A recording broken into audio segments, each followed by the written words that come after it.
개봉되기만을 기다렸던 노아란 영화를 보았습니다. 물론 1억 5천만 달러, 그리고 한국 돈으로 하면 1595억 원이라는 엄청난 제작비, 그리고 이 러셀 크로우 또 엠마 왓슨이라는 이 화려한 배우들이 나오는 영화가 기대도 됐지만, 저는 창세기를 연속해서 설교하는 목사로서 그냥 노아 영화 자체가 기대가 됐습니다. 그런데 보고 난 첫 느낌은 너무 실망했다는 거예요. 근데 실망으로 끝난 게 아니라 보고 나서 머리가 너무 아팠습니다. 제가 영이 흐려지더라고요. 물론 어느 정도 픽션이 가미되고 들어갔겠지라고 예상하고 영화를 보았는데, 사람들이 일반 사람이 보기에는 성경적인 묘사를 잘 해놓은 것 같은데 아주 성경의 중요한 핵심 내용을 왜곡시켜놨어요.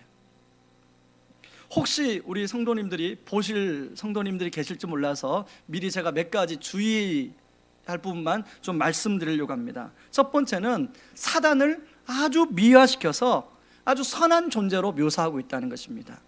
거기에서 사단을 인간들을 돕다가 하나님을 반역했다고 해서 하나님께 저주받아서 돌거인이 돼요. 그 돌거인이 노아의 방주를 짓는데 도와주는 존재로 나옵니다. 그러니까 사단이 굉장히 선한 존재로 미화시키고 있어요. 그런가 하면 두 번째는 영화 처음 부분에 노아의 아버지 라멕이 노아에게 하나님의 사명을 전수하는 내용이 나와요. 근데 그 장면에서 뱀 껍질을 팔에 감아요. 저는 그 장면이 왜 있는지를 모르겠어요. 그리고 마지막에 또 그 노아가 또 하나님의 뭔가 사명을 의미하는 그런 장면이 나오는데 또 뱀 껍질이 또 나와요. 그 뱀 껍질이. 저는 감독이 무슨 의도를 가지고 그 뱀 껍질을 거기다가 그 모티브로 그렇게 담아놨는지 이해를 할 수 없겠더라고요. 진짜 중요한 것은요, 하나님을 어떻게 묘사하고 있냐면 사랑과 자비는 조금도 없는 무자비한 하나님으로 묘사하고 있습니다. 심지어는 이제 노아의 아들 셈이 두 딸 쌍둥이를 낳았는데, 사실 그것도 성경적이지 않죠. 두 딸 쌍둥이를 낳았는데 노아가 하나님의 뜻을 받들어 그 딸, 이제 갓난아기 낳자마자 두 딸을 안고 있는데 칼로 죽이려고 하는 장면이. 근데 차마 죽이지 못해. 그러면서 하나님의 뜻에 반역했다는 노아의 죄책감, 인간적 갈등을 거기에 담고 있는데, 하나님은 무자비하게 묘사하고 있고 노아는 굉장히 자비로운 사람으로 묘사하고 있어요. 여러분, 그런 노아의 인간적 고뇌는 잘 담아놨지만 하나님은 그런 무자비한 하나님이 아니에요. 하나님의 뜻을 하나도 담지 못하고 있더라고요. 여러분, 영화를 볼 때 그런 면을 유념해서 그 영화를 보실 수 있기를 바랍니다. 그런가 하면 영화를 통해 참 좋았던 장면은 거기 그 영화에 나오는 방주, 그 방주 제작 동영상을 봤더니요, 실제 방주 크기만큼 지으려고 했대요. 그리고 실제 방주처럼 보이려고 나름대로 그 시대의 방주로 묘사하려고 노력을 했다는 거예요. 그래서 제작비가 그래서 많이 들었다는 것입니다. 그래서 여러분이 그걸 보시면 노아의 방주가 실제로 저랬겠구나, 그 장면을 여러분 상상할 수 있을 거예요. 또 하나 제가 참 저에게 인상 깊었던 것은 노아 시대 사람들이 얼마나 패역했는지의 모습을 잘 묘사하고 있습니다. 여러분, 폭력과 그리고 자신들의 욕심을 채우기 위해 인신매매를 너무 쉽게 하는 그런 장면들을 곳곳에 묘사하고 있어요. 정말 하나님이 세상을 심판할 수밖에 없었구나 라는 생각이 절로 들더라고요. 여러분, 우리는 지난주에 세상을 심판하신 후에 이제 노아와 노아의 후손들을 향한 하나님의 기대, 그러나 노아의 후손들도 역시나 그 기대에 실망시키는 바벨 성과 탑을 쌓아서 하나님을 실망시키는 그런 모습을 우리가 살펴보았습니다. 여러분, 창세기 11장 5절에 보면 여호와께서 사람들이 건설하는 그 성읍과 탑을 보려고 내려오셨더라 라는 말씀이 있어요. 하나님이 사람들에게 내려왔을 때 하나님 마음은 어땠을까요? 하나님의 원하시는 뜻대로 정말로 노아의 후손들이 하나님이 원하시는 문화와 재창조를 했더라면 하나님은 흡족했을 텐데, 하나님의 기대하고는 전혀 다르게 불신과 교만의 상징인 바벨성과 탑을 쌓는 걸 보고 하나님은 참 실망했을 거예요. 제가 하나님이라고 생각해 봤습니다. 그러고 어떤 대상, 만약에 저를 실망시켰던 어떤 대상이 있다면 참 저는 다시금 그 대상에게 소망을 주고 기회를 준다는 것은 참 못할 것 같아요. 여러분이 하나님이라고 한번 생각해 보세요. 어떤 대상이 여러분을 실망시켰다고 하면 그 실망시킨 대상에게 다시금 소망을 주고 기회를 주겠습니까? 그런데요, 하나님이 그렇게 실망하셨음에도 불구하고 하나님은 인간들을 향한 그 기대와 그 사랑을 포기하지 않고 있다는 것을 우리가 오늘 살펴볼 성경에서 보여주고 있더라는 것입니다. 여러분, 오늘 우리가 다 읽지 않았는데요, 창세기 11장 10절부터 26절까지는 셈 후손들의 열거되어 나옵니다. 11장 10절은 이렇습니다. 셈의 족보는 이러하니라. 셈은 백세 곧 홍수 후 2년에 아르바삭을 낳았고, 셈의 후손이 창세기 11장 10절부터 26절에도 나왔지만 창세기 10장 10절에서 26절에도 셈의 후손을 다시 한번 설명하고 있어요. 성경 기자가 왜 셈의 후손들 족보를, 우리 여러분 족보 읽을 때 성경 어떻게 읽습니까? 족보 읽을 때 재밌어요? 재미없죠? 재미없는 내용을 왜 두 번이나 써놨을까? 제가 만약에 성경을 기록했으면 한 번은 빼고 한 번만 써놨을 텐데, 여러분 우리가 그렇게 생각할 수 있는데 두 번을 써놨어요. 근데 두 번을 써놓은 이유가 있습니다. 여러분, 두 족보가 같은 것 같지만 다른데요, 셈의 사대에 가서 그 두 아들이 태어나요. 하나는 욕단이 태어나고 하나는 벨렉이 태어나는데 10장은 욕단을 중심으로 기록하고 있고 11장에서는 벨렉을 중심으로 아브라함까지 기록하고 있어요. 다시 말해서 10장은 셈 자손까지도 세상에 오염됐다는 걸 보여주고요, 그런 가운데서도 하나님은 오염된 가족 그런 자손들 중에서 아브라함을 소망을 가지고 택하고 있다는 것을 보여주고 있는 본문이라는 것입니다. 이것을 통해서 우리가 알 수 있는 것은 하나님은 실망하셨지만 우리를 포기하지 않는 하나님이시라는 거예요. 여러분, 다시 한번, 하나님은 우리에게 때로는 실망하지만 우리를 포기하지 않는 하나님인 줄 믿습니다. 그래서 하나님은 셈의 10대 손이자 아담의 20대 손이는 아브라함을 찾아오세요. 그리고 아브라함에게 뭐라고 말하냐면, 고향과 친척과 아비집을 떠나라. 그러면 내가 너에게 땅과 많은 자손을 주고, 그리고 너를 축복의 통로, 복의 근원으로 삼아주겠다고 말씀하고 있습니다. 그게 2절 3절 내용이에요. 같이 한번 읽어봅니다. 시작. 내가 너로 큰 민족을 이루고 내가 복을 주고 내 이름을 창대하게 하라. 너는 복이 될지라. 너를 축복하는 자에게는 내가 복을 내리고 너를 저주하는 자에게는 내가 저주하리니 땅의 모든 족속이 너로 말미암아 복을 얻을 것이라 하신지라. 여러분, 2절과 3절에 보면 복이란 단어가 총 5번 언급됩니다. 다시 말해 우리 하나님은 우리에게 근본적으로 복 주시기를 원하시는 하나님이시라는 거예요. 아까 제가 노아 영화를 말했지만 그 영화에서는 하나님을 무자비한 하나님으로 묘사하고 있어요. 사랑은 조금도 없는, 자비는 조금도 없는, 오로지 정의와 공의만을 주장하는 그런 하나님으로 묘사하고 있더라는 거예요. 그러나 하나님이 한쪽만 묘사하고 진짜 중요한 한쪽은 묘사하지 않고 있어요. 그게 인본주의 영화에 그게 하나의 노리고 있는 포인트예요. 여러분, 여기서 말하는 복은 단순히 우리가 생각하는 그런 기복적인 복이 아닙니다. 하나님이 원하시는 세상과 문화를 만들 때 하나님은 우리를 통하여 축복해 주시고 우리를 통하여 많은 사람들이 하나님을 알고 하나님의 축복을 누리는 축복의 통로로 삼게 해주겠다는 그런 복이에요. 저는 여기 계시는 저와 우리 성도님을 통해서, 아니 우리 자녀들을 통해서 하나님이 주시기를 원하는 이런 축복의 통로의 복을 누릴 수 있기를 주님의 이름으로 축원합니다.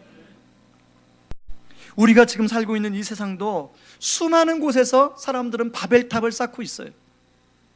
수많은 분야에서 이 많은 과학자들, 인문학자들이 하나님을 부정하는 무신론을 주장하고 있습니다. 보통 일반 사람들은 알지도 못하고 그것을 따라가요. 그냥 믿어요. 그런가 하면 포스트 모더니즘의 시대를 살고 있는 우리, 많은 분야에서 다원주의가 판치고 있어요. 심지어는 일본은요 600만 개의 신이 있어요. 600만 개의 신에도 다 구원이 있다는 거예요. 어느 신을 믿든 간에 상관이 없다는 거예요. 여러분, 다원주의 일반적으로 논리적으로만 생각하면요, 굉장히 다원주의가 매력이 있어요. 여기에도 이것도 수용하고 이것도 수용하고 이것도 포용하고 얼마나 매력이 있습니까? 그런데 그 매력 가운데 함정이 숨어 있다는 거예요. 예수님은 내가 곧 길이요 진리요 생명이니 다른 이로서는 구원을 받을 수 없다고 말씀하고 있기 때문에. 여러분, 이미 성적인 타락은 치닫을 대로 지금 치닫고 있습니다. 여러분 혹시 신문에서 보셨겠지만 미국의 헐리우드의 유명한 여배우 린세이 로한이라는 여배우가 자신이 그동안에 잠자리를 함께 했던 사람들의 명단을 발표했어요. 여러분, 아마 어르신들은 세상이 미쳤어 아마 이렇게 생각하실지 모르겠어요. 여러분, 과거 옛날에 간혹 동네에 좀 이렇게 노는 그 사람만이 그걸 은근히 그런 자랑하는 그런 분위기였지 않습니까? 그런데요, 지금 공인이에요. 공인. 세계가 다 아는 여배우예요. 그 여배우가 자기가 함께 잠자리를 했던 남자들의 명단 쫙 발표했어요. 근데 남자들의 명단만 발표한 게 아니라 거기에는 여자들의 명단이 있다는 거예요. 그런데요, 그거에 대한 반응, 사람들의 반응, 그래서 어떻길래? 아무런 별로 반응이 없어요. 그게 얼마나 심각한지 반응이 없어요. 그럴 수 있지. 그건 개인의 자유니까. 그 자유를 존중해 줘야 되니까. 여러분, 지금 우리의 생각과 의식이 거기까지 오염이 되어 있다는 거예요. 여러분, 시리아 내전의 모습이나 그 북한 인권 고발된 그 장면들을 보면 어떻게 사람으로 그렇게 극악스럽고 포악스러운 짓을 할 수 있나 할 정도로 생각이 돼요. 여러분, 바로 이러한 세상의 타락된 모습은 멀리 있지 않아요. 우리 주변에 곳곳에 마치 전해처럼 퍼져 있어요. 그래서 점점 우리를 오염시키고 있어요. 나도 모르게 TV를 통해서, 나보다 매체를 통해서 점점 우리 아이들과 우리가 오염되어 가고 있어요. 마치 바벨론의 혼탁한 상황 속에서 하나님의 아브라함을 부르신 것처럼 하나님은 오늘의 이 혼탁한 세상 속에서 우리를 부르시고 있어요. 저는 이 말씀을 준비하면서 하나님께서 우리를 향해서 지금 아브라함에 찾아오신 것처럼 찾아오신다면 무슨 말씀을 하실까 하고 잠시 묵상했습니다. 그런 가운데 오래전에 묵상했던 그 말씀이 떠오르더라고요. 디모데전서 6장 11절 12절 말씀이에요. 같이 한번 제가 쉬운 성경으로 인용해 왔습니다. 읽어보겠습니다. 그대는 하나님의 사람이니 이 모든 악을 멀리하십시오. 옳은 길에 서며 하나님을 섬기고 믿음과 사랑과 인내와 온유함을 가지십시오. 믿음을 지키는 것은 달리기 시합과도 같습니다. 영원한 생명을 얻게 되리라는 것을 확신하며 할 수 있는 한 승리할 때까지 열심히 뛰어가십시오. 이것을 위해 그대는 부르심을 받았고 또한 많은 사람들 앞에서 그리스도를 향한 신앙을 고백한 것입니다. 여러분, 12절에 믿음을 지키는 것은 달리기 시합과도 같다는 거예요. 여러분, 우리 눈앞에 얼마나 우리 믿음을 혼탁하게 만드는 것들이 얼마나 많이 있습니까? 그래서 바울은 할 수 있는 한 승리할 때까지 열심히 뛰어가십시오 라고 권면하고 있는 거예요. 이것을 영어 성경에서는 Born you, man of God 이렇게 시작합니다. 너 하나님의 사람아. 우리 개역개정에는 그렇게 번역하고 있죠. 그래서 설교 제목을 당신은 하나님의 사람입니다 라고 설교 제목을 잡았어요. 다시 말해, 하나님은 우리를 하나님의 사람으로 부르시고 있다는 겁니다. 이런 부르심 앞에 우리가 어떻게 반응하고, 그리고 혹시 잃어버렸던 것은 무엇이고 어떤 것을 회복해야 할지 한번 생각해 보기를 원합니다. 첫 번째는 영적인 구별됨의 회복이 필요하다는 거예요. 여러분, 아브라함이 살았던 갈대아 우르는 바벨론이, 지난주에 말씀드린 것처럼 바벨이라는 뜻 자체는 혼란스럽다라는 뜻을 갖고 있습니다. 여러분, 이 바벨론은 그 당시에 모든 문명의 최고 문명의 집결지예요. 그러나 하나님의 눈을 볼 때는 온갖 죄악이 집약된 곳이었습니다. 하란도 지역적으로는 갈대아 우르하고는 떨어져 있지만 하란 역시 문화적으로는 바벨론과 별반 다를 게 없었습니다. 그래서 어떤 사람은 아브라함을 갈대아 우르에서 불렀다, 어떤 사람은 하란에서 불렀다. 논쟁에 만들고 논쟁할 게 아니에요. 하나님은 그런 문화에서 아브라함으로 떠나라고 불렀던 거예요. 하란도 자료에 보면 달신을 섬기는 신전이 팽배했다고 나와요. 그래서 여호수아 24장 2절에 보면 그 아브라함의 아버지 데라는 우상을 섬겼던 사람이라고 소개하고 있습니다. 여호수아가 모든 백성에게 이르되 이스라엘의 하나님 여호와께서 이같이 말씀하시기를 옛적에 너희의 조상들 곧 아브라함의 아버지 나홀의 아버지 데라가 강 저쪽에 거주하여 다른 신들을 섬겼으나, 어떤 자료에 보면요, 데라가 우상을 만들어 파는 사람이었을 것이다 까지도 이야기합니다. 그러나 그건 믿을 수 없는 자료예요. 어떻든 간에 하나님은 아브라함에게 고향, 친척, 아비집을 떠나라고 이야기하고 있어요. 왜냐하면 하나님은 아브라함을 중심으로 다시금 하나님이 원하시는 세상, 하나님이 원하시는 문화를 만들고 싶었어요. 그런데 그곳에서는 만들 수가 없는 거예요. 왜? 그 친척과 고향과 아비집의 사람들의 영향을 통해서 오염이 될 수 있기 때문에. 그래서 하나님은 아브라함을 과감히 그런 곳에서 떠나라고 말씀하고 있습니다. 그런데요, 이렇게 하나님이 아브라함을 통해서 떠나라고 하신 하나님이 고린도 후서에 보면 바울을 통해서 고린도 교인들에게 동일한 이야기를 합니다. 고린도 후서 6장 14절, 15절, 16절 말씀을 같이 한번 읽어보겠습니다. 너희는 믿지 않는 자와 멍에를 함께 매지 말라. 의와 불법이 어찌 함께하며 빛과 어둠이 어찌 사귀며 그리스도와 벨리알이 어찌 조화되며 믿는 자와 믿지 않는 자가 어찌 상관하며 하나님의 성전과 우상이 어찌 일치가 되리요.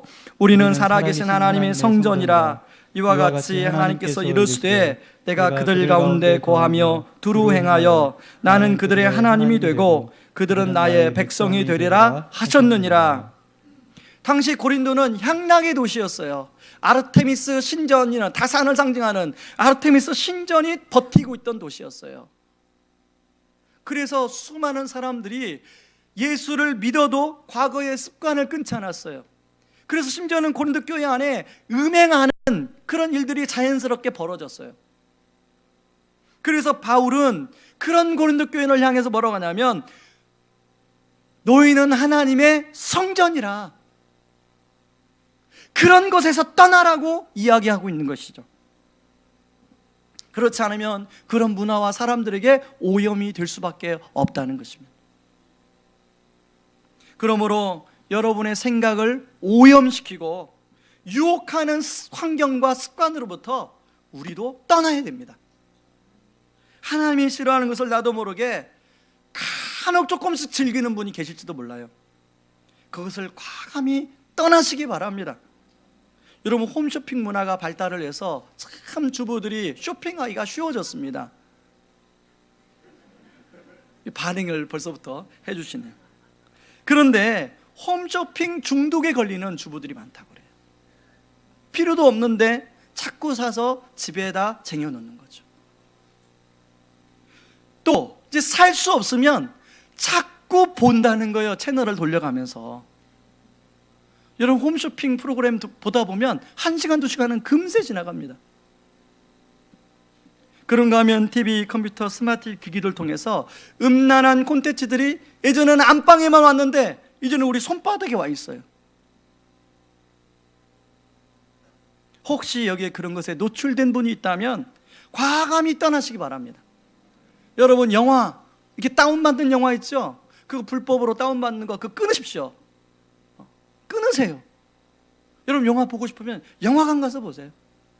왜냐하면 내가 좋은 영화 다운받는다 해도 그 사이트에 가보면요, 저도 예전에 들어가 봤지만 온갖 잡스러운 게 너무 많아요. 그래 유혹을 받을 수밖에 없어요. 끊으세요.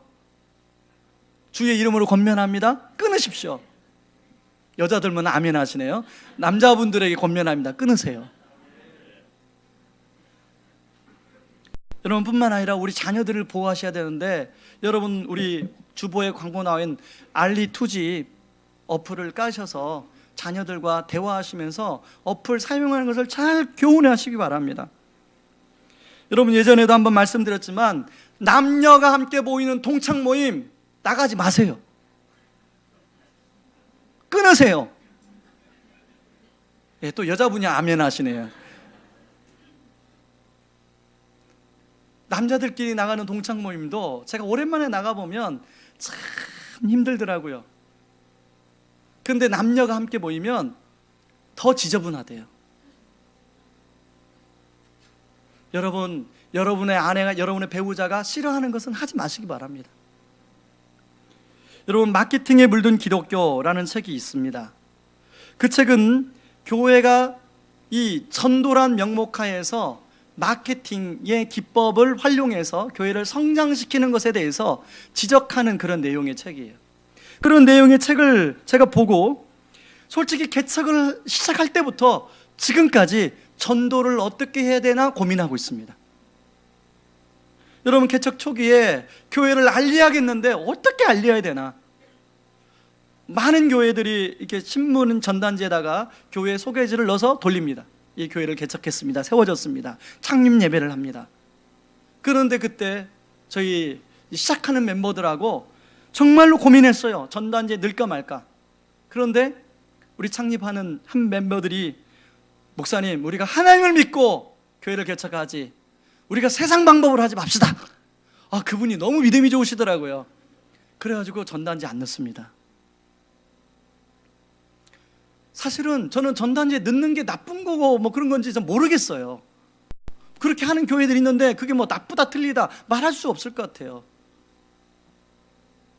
그리고 한 번은 그 아파트에 이렇게 신규 아파트에 입주할 때마다 거기 가서 뭐 보일러를 달아주고 뭘 달아주고 그런 일을 하시는 우리 성도님이 계십니다.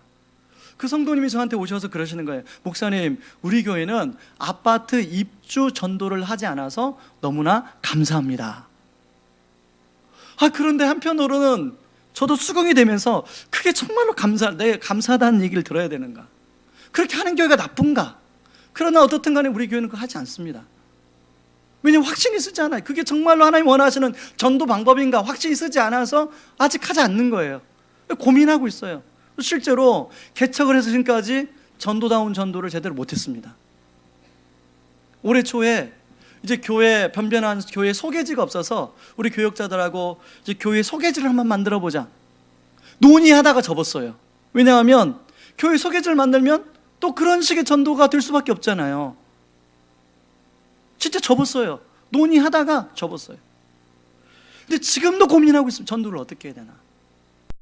근데 그런 한라 가운데 하나님 앞에 기도하면 하나님 앞에 참 제가 많이 마음이 찔렸습니다. 너는 전도도 안 하냐? 너는 성도들을 전도하지 않도록 왜 내버려 두냐? 이런 막 양심의 찔림이 제 안에 있었어요. 그런 가운데서 이제 전도 폭발 훈련이 어제 처음 첫 주 이제 시작이 되었습니다. 저는 이 전도 폭발 훈련이 처음 시작된 게 얼마나 감사한지. 전에 교회에서 전도발 훈련을 6년 동안 지도했는데 저는 개인적으로 전도발 훈련을 통해서 은혜를 입은 사역자입니다. 성도들을 훈련시켜서 복음의 현장에 보내면 이 전도팔은 다른 게 아니라 삶의 간증과 복음을 암기해서 전하는 거예요. 복음 자체를 전합니다. 다른 걸 섞지 않아요. 그런데 복음을 전하면 20년, 30년 믿었던 사람들이 예수님을 인격적으로 만나는 역사가 일어나요. 눈물을 흘리면서 예수님을 영접해요. 그런가 하면 전혀 믿을 것 같지 않은 사람, 그런 사람이 마음의 문을 열고 예수님을 영접해요. 그리고 제사를 끊어버려요. 그걸 저는 경험을 했어요. 그리고 복음을 전하다가 본인이 암기한 복음 때문에 본인이 치유되고 회복되는 그런 사례도 봤어요. 오랜 상처 가운데 빠져나올 수 없던 그런 상처의 굴레 속에 맺혀있던 사람이 복음을 암기하다가 변화되는 역사도 저는 봤습니다. 그렇기 때문에 저는 우리 교회의 전도발 훈련이 시작됐다는 게 하나님 앞에서 감회가 새로워요. 하나님, 지난 6년 동안에 제가 경험했던 그런 역사가 우리 교회도 이 훈련을 통해서 일어나게 하여 주시옵소서. 그래서 우리 성도님들이 그 하나님의 은혜를 경험하게 하여 주시옵소서. 하나님, 우리 교회가 복음의 터 위에 견고하게 세워지는 역사가 나타나게 하여 주옵소서. 저는 기도하고 있어요. 여러분, 이 아브라함이 하나님의 아브라함을 통해서 아브라함을 오염시키는 그 환경으로부터 떠나라고 했던 것처럼 우리가 그 환경으로부터 떠나는 역사가 있기를 바랍니다. 그런가 하면 두 번째, 천적 의탁하는 삶의 회복입니다. 여러분, 아브라함의 시대는 반유목 생활을 하는 부족국가 시대예요. 그런 부족국가 시대에 고향과 친척과 아비집이 의미하는 바는 상당히 우리가 생각하는 것보다 더 큽니다. 왜냐하면 고향 친척 아비집이 외부의 공격과 불이익에서 자신을 보호해주는 생존의 필수였어요. 방패막이 같은 것이었습니다. 그런데 하나님은 아브라함에게 그런 생존할 수 있는 방패막이를 걷어내라는 거예요. 사실은 아브라함 입장에서 이건 받아들이기 참 어려운 일입니다. 방패막이를 버리라는 것은 네 생명을 버리라는 것과 마찬가지예요. 보호자를 버리라는 것과 마찬가지예요. 그런가 하면요, 그 말씀을 받을 때가 아브라함 나이 75세였습니다. 여러분, 75세라는 나이는 무언가를 새롭게 도전하기가 참 쉽지 않은 나이예요. 75년이나 살아왔던 고향, 함께 인간관계를 맺었던 사람들, 정든 가정을 떠나 외지로 간다는 건 쉬운 일이 아니에요. 그것도 하나님이요, 오늘 정확히 어디로 가라고 말씀하지 않으세요. 그냥 내가 내게 보여줄 땅으로 가라고 나와요. 그래서 히브리서 11장 8절에는 그런 아브라함을 향해서 이렇게 말합니다. 믿음으로 아브라함은 부르심을 받았을 때 순종하여 장래 유업으로 받을 땅에 나아갈새 갈 바를 알지 못하고 나아갔으며. 그런데 그런 가운데서 아브라함 참 대단한 것이 4절을 보세요. 4절에 보면 이에 아브라함이 여호와의 말씀을 따라갔고 롯도 그와 함께 갔으며 아브라함이 하란을 떠날 때에 75세였더라. 이런저런 어려움이 있었을 텐데, 두려움이 있었을 텐데 아브라함은 계산하거나 따지지 않고 하나님의 말씀을 따라갔다는 거예요. 그래서 이런 아브라함을 성경은 믿음의 조상이라고 이야기합니다. 로마서 4장 3절에 보면 성경이 무엇을 말하느냐? 아브라함이 하나님을 믿음에 그것이 그에게 의로 여겨진 바 되었느니라. 아브라함이 믿을 수 없는 상황 속에서 하나님을 믿고 순종했더니 하나님은 그것을 의로 받으셨다는 거예요. 히브리서 11장 8절 10절 한번 같이 한번 읽어봅니다. 시작. 믿음으로 아브라함은 부르심을 받았을 때 순종하여 장래 유업으로 받을 땅에 나아갈새 갈 바를 알지 못하고 나아갔으며 이는 그가 하나님이 계획하시고 지으실 터가 있는 성을 바랐음이라. 아브라함은 자신의 인생의 안전과 미래 모두를 전적으로 하나님께 의탁했어요. 그런데 아브라함 혼자 결정했으면 쉬었을 텐데 아브라함에 딸린 식솔들이 있었습니다. 사레도 있었고 조카 롯도 있었어요. 혼자서 결정할 때는 쉬워도 가족들이 함께일 때는 쉽지 않습니다. 저는 그래서 참 우리 선교사님, 아까 러시아에서 사역하다가 삶의 환경을 떠나서 하나님 보내시는 방글라데시로 가셨다는 것 자체가 저는 처음에 소개받을 때 도전이 됐어요. 야, 그 어떤 선교사님 모르지만 한 만나보고 싶다. 그래서 만났더니요, 진짜 도전이 되더라고요. 사실 그래서 하나님께 자신의 삶을 전적 의탁하는 사람보다는 전적 의탁하지 못하는 사람들이 훨씬 많아요. 왜? 그게 어렵기 때문에. 하나님을 전적으로 의탁하기 위해서는 하나님 온전히 신뢰해야만이 가능한데 우리는요, 하나님이 눈에 안 보입니다. 손에 잡히지도 않습니다. 예측할 수도 없습니다. 그런데요, 우리 눈에, 우리 머릿속으로 예측하고 우리 눈에 보이고 손에 잡히는 것들이 우리 주변에 너무 많아요. 그렇기 때문에 하나님을 전적으로 신뢰하는 것보다도 우리 손에 잡히고 눈에 보이고 예측할 수 있는 것을 더 신뢰하는 성향이 우리 안에, 저와 여러분 안에 있는 것이죠.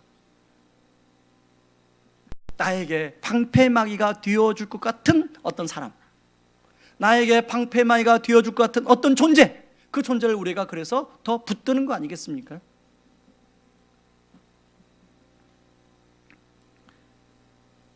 어떤 사람은 사람을 붙들기도 하고요, 어떤 사람은 내가 통장에 쌓아놓는, 아니 땅에 쌓아놓는 어떤 재물이 나의 방패막이가 되어줄 거라고 생각을 해요. 그런데요, 일순간은 그런 것들이 방패막이가 되죠. 그렇기 때문에 많은 사람들이 그걸 방패막이로 삼지 않습니까? 그런데 여러분 경험해 보셨지만 일순간은 방패막이가 되지만 영원한 방패막이는 그런 것이 될 수가 없어요. 영원한 방패막이는 우리 하나님 한 분밖에 없는 줄 믿습니다. 제가 아는 분은 신입사원의 어느 회사에 들어갔어요. 그때 모셨던 과장님에게 참 인정을 받았어요. 그리고 과장님이 그 신입사원을 참 좋아했어요. 그래서 그 과장님이 이제 어느 자리에서 앞으로 열심히 해, 내가 자네를 끌어줄게. 그래서 그 과장님 말씀대로 정말 열심히 했어요. 그래서 그 과장님이 승진할 때마다 이분도 따라서 승진을 했어요. 그런데 뭐 회사라는 게 끝까지 승진할 수 없잖아요. 어느 순간 승진하다가 그 과장님이었던 분이 부장인지 뭐 임원까지 승진했는지 모르겠는데 아무튼 승진하다가 옷을 벗게 됐어요. 그분이 저를 찾아왔어요. 목사님, 제가 그동안에 섬겨고 참 저를 끌어줬던 제 상사가 이번에 퇴직을 하게 되었습니다. 어떻게 하면 좋겠습니까? 제가 남아있자니 온갖 주변에는 저를 경계하는 사람들밖에 없습니다. 저는 이제 믿을 만한 끈도 없습니다. 이 회사에 소망이 없습니다. 어떻게 하면 좋겠습니까? 여러분, 그분의 고민입니까 그게? 바로 우리 직장생활하는 모든 분들의 고민 아니에요? 여러분, 일부 예배 때는 그 얘기 안 했는데요, 우리 어머니들, 자식을 키우는 어머니 입장에서 무엇을 그렇게 방패막으로 삼냐면 좋은 정보. 그래서 가기 싫은 요즘에는 그 엄마들 모임이 어디죠? 그 맥주도 마시고 하는 데가 어디죠? 호프집. 호프집에서 한다는 거예요, 엄마들 모임을. 왜 호프집에서 하냐고요, 엄마들 모임을. 좋은 커피숍이나 카페도 있는데 왜 호프집이냐고요. 그 호프집에 가서 어떻게든지 정보를 하나 들으려고, 그 정보가 우리 아이의 방패막이가 될 수 있을 줄 알고, 여러분, 그 정보가 우리 아이의 방패막이가 될 수가 없어요. 여러분, 우리 아이 원하는 대학에 들여보내는 것, 원하는 대학이 이 아이의 장래의 방패막이가 될 수 없습니다. 우리 겪어봤잖아요. 하나님이 영원한 방패막이가 된 줄 믿습니다. 그래서 성경은 이렇게 말합니다.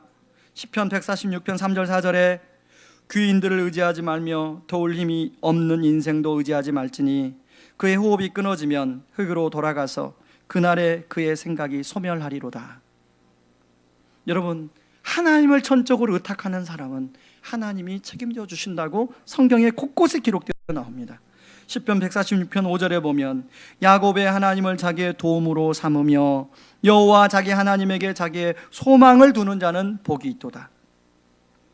하나님을 전적으로 의탁했던 아브라함을 하나님은 여러 가지 우여곡절이 있지만 결국은 축복의 통로로, 복의 근원으로 삼아주시고 있다는 것입니다.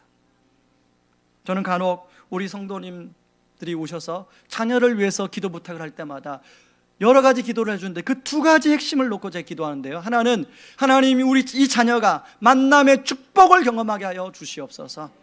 그리고 또 하나는 하나님 만남의 축복을 경험할 뿐 아니라 축복의 통로가 되게 하여 주시옵소서. 그래서 이 자녀를 통하여 다른 사람이 예수님을 알게 하시고 다른 사람이 하나님의 축복을 경험하는 그런 복의 근원 되게 하여 주시옵소서. 저는 오늘 아침에 우리 아이들 이 말씀을 준비하고 나오면서 자고 있는 우리 아이들 하나하나에게 이런 동일한 기도를 해주고 나왔어요. 오늘 우리 유학 가는 지은 자매, 지혜 자매에게도 여러분 가시는 곳에서 이런 축복을 경험하길 바랍니다. 세 번째는요, 하나님과 하나됨의 회복이 필요합니다. 창세기 1장 26절에 보면 우리가 지어질 때 하나님의 형상으로 지어졌다고 나와요. 그 노아 영화에서도 여러 번 그게 언급돼요. 그런데요, 하나님의 형상으로 지어진 것에 대해서 창세기 1장에서 제가 정확히 설명을 했습니다. 그래서 여기서 핵심만 제가 말씀드릴 텐데, 그 중에 하나님의 형상으로 지어졌다는 것 중에 하나는 하나님과 교제하도록 지어졌다는 거예요. 하나님과 교제함을 통해서 우리는 인간 본연의 의미와 행복한 존재로 살아가도록 지어졌다는 것입니다.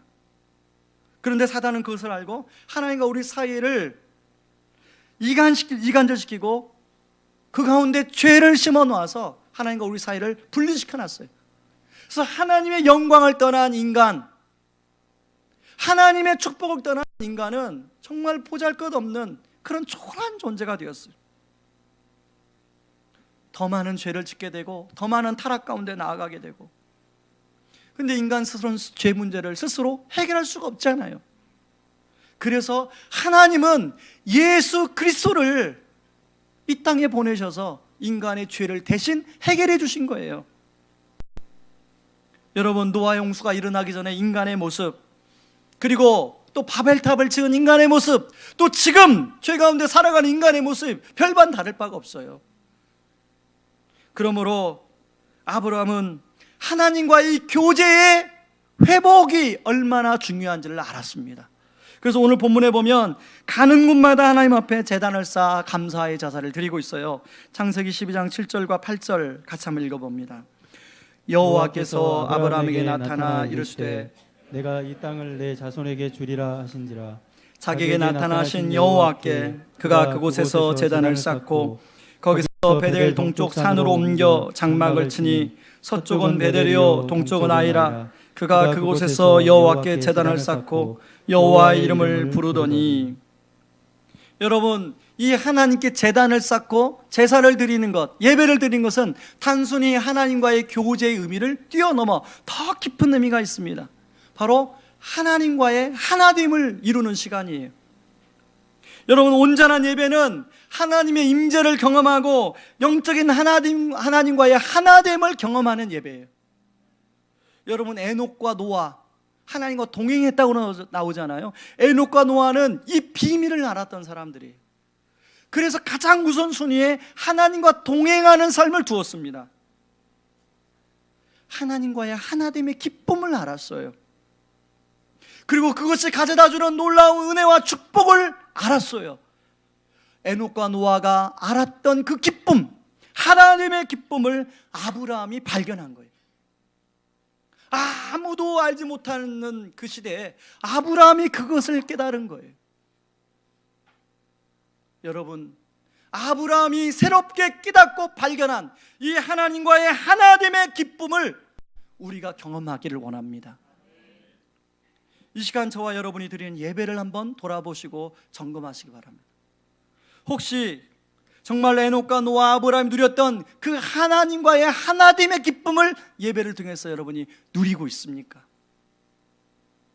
아니면 가정의 평화를 위해서 어쩔 수 없이 이곳에 앉아있는 분이 계실 거예요. 저는 그런 분들에게도 너무나 귀해요, 그 마음이. 그런 분들이 하나님과의 하나됨의 기쁨을 누릴 수 있기를 바랍니다. 여러분, 공부만 집중해서 해야 되는 게 아니에요. 예배도 집중해서 드려야 됩니다. 저도요, 예배를 이렇게 여러분처럼 드리는 입장에서 예배를 많이 드려왔잖아요. 근데 예배만큼 영적으로 온갖 잡스러운 생각이 드는 순간이 없어요. 운전할 때도 그런 생각이 안 드는데요, 예배 자리에 앉아있으면 가스불을 껐는지 안 껐는지부터 생각해서 온갖 잡스러운 생각이, 어젯밤에 우리 집사람이 왜 나한테 그런 말을 했을까, 그런 말 안 했으면 좋았을 텐데, 그런 생각부터 온갖 잡스러운 생각이 예배 시간에 들어와요. 안 그러신가요? 그렇기 때문에 여러분, 예배를 집중해서 들어야 돼요. 여러분, 그 생각들과 싸워야 돼요. 집중해서 들어야 돼요. 한 번은요, 전해교회 섬길 때 한 여자 성도님이 건의가 들어왔어요. 목사님, 뒤에 비치는 화면을 좀 바꿨으면 좋겠어요. 왜 그러세요? 그 당시에 뒤에 비치는 화면이 녹색으로 잔디가 쫙 깔려있는 그런 화면이었거든요. 그랬더니 그 여자 성도님이 하시는 말씀이, 우리 남편이 유일하게 일주일에 한 번 나 따라와 예배 나오는데 그 잔디만 보면 그놈의 골프장을 생각한다고. 그래서 바꿨어요. 구름 사진으로 바꿨습니다. 여러분, 요즘에 인터넷이 발달한 관계로 집에서 인터넷 설교를 듣는 것으로 예배를 대체하는 분이 계세요. 그런데요, 그것도 예배일 수가 있어요. 어떤 분에게는, 특별히 몸이 아프신 분들, 그런 분들에게는 그게 예배일 수가 있어요. 그런데 하나님은 우리 마음에 동기를 아세요. 우리의 환경이 얼마든지 정말로 예배 자리에 나올 수 있는 환경에도 불구하고 내가 귀찮고 게을러서 그렇게 한다면 그건 예배가 아니에요. 여러분, 예배는요, 하나님과 나와서 내가 직접 찬양하고 내가 정말로 기도하고 같이 하나님께 드려지는, 그래서 하나님의 임재를 경험하는 그런 예배.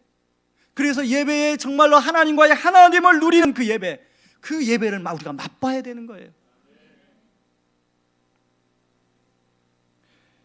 저는 인터넷이 발달되었을지라도 하나님 앞에 준비된 마음으로 직접 찬양하고 또 하나님과 1대1로 만나는 그런 예배를 우리가 드릴 수 있기를 바랍니다. 저는 지난주에요, 제가 이 자리에 앉았는데 이제 우리 찬양 인도하는 강도사님이 찬양 인도하는데 갑자기 예배를 인도하러 저는 나와야 되는데 제 눈물샘에 눈물이 터졌어요. 찬양을 하다가 막 눈물이 쏟아지는데 어떻게 해요? 혹시 눈치채신 분은 계신지 모르겠어요. 그 찬양을 드리는 가운데 하나님의 임재가 제 안에 먼저 임했어요. 저는 우리 성도님들에게 매번 찬양을 통해서 그렇게 그런 은혜가 임하길 바랍니다. 여러분, 공적으로 이렇게 예배를 우리가 드려야 된다면 주중에 우리 일상 속에서도 이렇게 매일 예배가 드려져야 됩니다. 내면세계의 성장과 영적 질서라는 책에 보면 마음의 정원에 대한 이야기가 나옵니다. 그 저자가 어느 순간에 자기 마음을 들여다보니까 그 자기 마음의 정원이 마치 그 잡초로 우거져 있더라는 거예요. 그래서 하나님 앞에 다시 한번 마음의 정원을 가다듬는 그런 시간을 규칙적으로 갖게 되었다는 얘기를 하고 있습니다. 여러분, 우리 마음의 정원은 지금 잡초로 우거져 있지 않습니까? 일주일에 한 번 와가지고 주님 저 왔습니다 하고 정원 청소하고 정리하고 그렇게 돌아가는 분 계실 거예요. 여러분, 매일매일 삶 속에서 우리의 마음의 정원이 잘 정돈되어지는 은혜가 있기를 바랍니다. 여러분, 이제 4월호 큐티집이 나왔어요. 큐티집을 많은 분이 구입을 하시는데 다락방 교재로만 사용하면 너무 아까워요. 그러려면 카페에서 쓰는 게 이런 말 하면 안 되죠. 그러니까 여러분, 우리가 큐티로 그걸 활용하시고 다락방 교재로 활용하는 은혜가 있기를 바랍니다. 말씀의 결론을 맺겠습니다. 하나님은 혼란스러운 세상 속에서 아브라함을 부르신 것처럼 너 하나님의 사람아 라고 우리를 부르고 있어요. 그 부르심 앞에 우리는 아브라함이 다시 발견했던 세 가지, 저를 따라 하시기 바랍니다. 영전하, 영적 구별됨, 전적 의탁, 하나님과의 하나됨, 이 세 가지가 우리 안에 회복될 수 있기를 주님의 이름으로 축원합니다. 우리 시간에 같이 찬양하고 기도하기를 원합니다. 부르신 곳에서라는 찬양인데요, 어떤 찬양을 부를까 우리는 우리 교역자들과 함께 논의합니다. 제가 말씀을 다 준비하면 카톡방에 제가 우리 교역자들한테 띄워요. 설교 원고를 다 교역자들한테 보내줘요. 너희들이 보고 기도하면서 어떤 찬양을 우리 성도들하고 부르면 좋을지 한번 나한테 알려줘라. 그러면 성도 우리 교역자들이 그 찬양을 저한테 막 보내줘요. 그런데요, 오늘 새벽에 그 찬양을 보내줬는데 오늘 새벽에 딱 자고 일어났는데 하나님이 이 부르신 곳에서라는 찬양을 저한테 떠오르게 해주시더라고요. 하나님이 이번 주는 이 찬양을 우리에게 주시나 보다. 이 찬양을 여러분들하고 부르고 싶습니다. 우리 부르신 곳에서 같이 찬양하겠습니다. 따스한 성령이 마음으로 보내, 마음으로 보내 내 몸을 감싸며, 내 몸을 감싸며 주어지는 평안함, 주어지는 평안함, 만족함을 느끼네.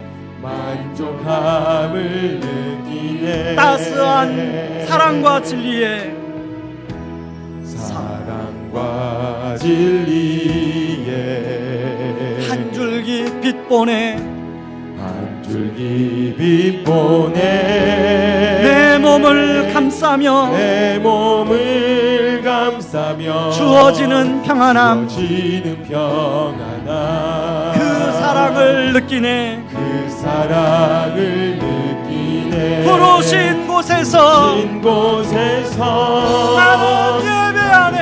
예배하네. 어떤 상황에도 나는 예배하네. 부르신 곳에서 부르신 곳에서 나는 예배하네.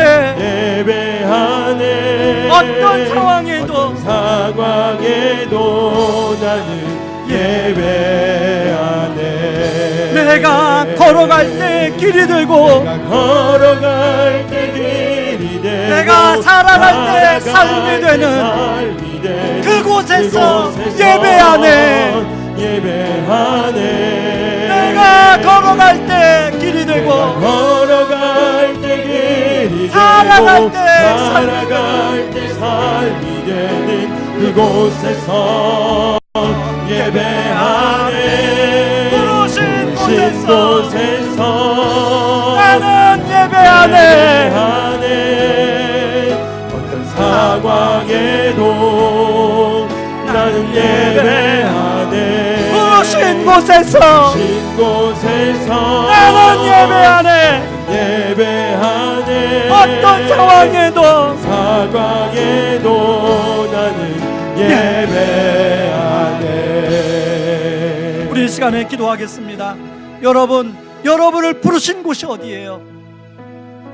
내가 어떤 환경과 어떤 상황에도 정말로 예배하고 있습니까? 여러분, 하나님이 아브라함을 호탁한 상황 속에서 부르셨어요. 하나님을 온전히 예배하도록, 하나님이 새로운 그런 창조의 문화를 만들도록 부르셨어요. 마찬가지로 우리를 부르셨습니다. 하나님 아버지, 영적 구별됨이 회복되게 도와주시옵소서. 하나님, 전적인 의탁이 회복되게 하여 주시옵소서. 하나님과의 하나됨이 회복되게 하여 주시옵소서. 그래서 우리를 축복의 통로, 복의 근원으로 살아가게 하여 주시옵소서. 같이 기도합니다. 고마우신 하나님 아버지, 고맙고 감사합니다. 하나님 아버지, 영적인 의탁한 아버지 상황 속에서 아브라함을 부르셔서 아버지 하나님 세 가지를 회복하기를 원하셨던 그 하나님이, 아버지 하나님, 이 시대 아버지 다시금 우리를 부르셔서 아버지 하나님, 아브라함이 회복했던 세 가지를 우리가 회복하기를 원하고 있습니다. 아버지 하나님, 영적 구별됨이 회복되게 하여 주시옵소서. 아버지 하나님 몰래 아버지 하나님 아심에도 불구하고 그걸 즐기고 있는 것이 있다면 과감히 이것들을 떠나게 하여 주시옵소서. 결단하게 하여 주시옵소서. 아버지 하나님 또한 아버지 전적으로 하나님을 의탁하는 삶을 살기를 원합니다. 아버지, 우리 눈에 보이는 방패막이를 의지하여 우리가 살아왔다면 아버지 그 방패막이를 걷어내버리고 아버지 하나님을 전적으로 따라갈 수 있도록 아버지여 도와주시옵소서. 아버지여, 무엇보다도 아버지여 예배의 기쁨을 회복하기를 원합니다. 아버지여, 예배를 통하여 하나님과 온전한 하나님을 우리가 누리기를 원합니다. 아버지, 에녹이 알았고 노아가 알았던, 아버지 아브라함이 알았던 그 깊은 경지까지의 아버지 예배의 기쁨이 회복되게 하여 주시옵소서. 나는 예배하네. 어떤 상황에도 나는 예배하네. 부르신 곳에서 나는 예배하네. 어떤 상황에도 나는 예배하네. 따스한 성령님, 우리 다 같이 일어나서 찬양합니다. 따스한 성령님, 마음으로 보내, 마음을 감싸며 내 몸을 감싸며 주어지는 평안함, 만족함을 느끼네. 사랑과 진리에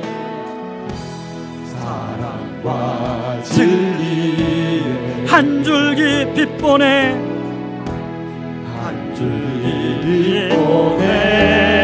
내 몸을 감싸며 주어지는 평안함, 그 사랑을 느끼네. 부르신 곳에서 나는 예배하네. 어떤 상황에 예배하네. 부르신 곳에서 나는 예배하네. 어느 상황에도 나는 예배하네. 걸어갈 때 길이 되고 내가 걸어갈 때 길이 되고 살아갈 때 삶이 되는 그곳에서 예배하네. 내가 걸어갈 때 길이 되고 살아갈 때 삶이 되는 그곳에서 예배하네. 부르신 곳에서 나는 예배하네. 어떤 상황에도 나는 예배하네. 부르신 곳에서 나는 예배하네. 어떤 상황에도 나는 예배하네. 하나님 아버지, 나를 부르신 그곳에서 하나님을 예배하기를 원합니다. 하나님, 아브라함이 그 혼탁한 상황 가운데 하나님을 아브라함을 부르셨던 것처럼 하나님, 우리도 이 시대가 혼탁한 상황 가운데 그렇게 흘러가고 있습니다. 그런 곳에서 우리를 하나님, 너 하나님의 사람아 라고 부르고 있는데, 하나님 그 부르신 곳에서 하나님 영적 구별됨이 회복되게 도와주시옵소서. 하나님 전적으로 의탁하는 삶이 회복되게 하여 주시옵소서. 하나님과의 온전한 하나됨을 누리는 삶이 회복되게 하여 주시옵소서. 지금은 우리를 죄에서 구원하시기 위해 자신을 친히 십자가에 내어주신 그 크신 우리 주 그리스도의 은혜와 아들을 내어주면서까지 우리를 사랑하신 하나님의 다함 없는 사랑하심과 지금도 우리를 위하여 친히 기도해 주시고 동행하여 주시는 성령님의 은혜가 혼탁한 세상 가운데 우리를 부르시는 하나님의 음성 앞에 영적인 구별됨, 전적인 의탁, 하나님과의 하나됨을 회복하여 하나님의 축복의 통로, 복의 근원 되기를 소망하는 모든 성도님들의 삶 위에 이제로부터 영원까지 항상 함께하기를 주의 이름으로 축원하옵나이다. 아멘.